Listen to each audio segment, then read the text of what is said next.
Strings ബാൻഡിന്റെ 12ാമത് വാർഷികാഘോഷം സമാപിച്ചു. നഗരസഭാ chairman Ramesh D Kurup സമാപന സമ്മേളനം ഉദ്ഘാടനം ചെയ്തു. പറവൂർ സ്ട്രിംഗ്സ് ബാൻഡിന്റെ 12ാമത് വാർഷികാഘോഷങ്ങളോടനുബന്ധിച്ച് നടന്ന സമാപന സമ്മേളനം നഗരസഭാ ചെയർമാൻ രമേശ് ഡി കുറുപ്പ് ഉദ്ഘാടനം ചെയ്തു.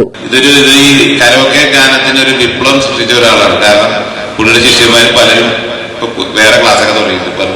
വിവിധമായ പല പേരിലും ഒട്ടുമിക്ക പേര് കൊടുത്തു പോയ ആൾക്കാരാണ്. അപ്പൊ എന്തായാലും അതിനൊരു ഭയങ്കര കഴിവാണ്. അപ്പൊ അങ്ങനെ വളരെ വിപുലമായ ഒരു ശ്രേണി ഈ സ്ട്രിംഗ്സിന് ഒരുക്കി തന്ന വിജയ് നാരമ്പലത്തിന്റെ 12 വർഷം നമുക്ക് മറക്കാൻ കഴിയില്ല. നാരമ്പലത്തുകാരനാണെങ്കിലും ഇപ്പൊ പറവൂർക്കാരനായി 12ാം വർഷ ആഘോഷത്തിന് എല്ലാവിധ ആശംസകളും നേർന്നുകൊണ്ട് ഉദ്ഘാടനം ചെയ്ത് അറിയിക്കുന്നു. നന്ദി, നമസ്കാരം.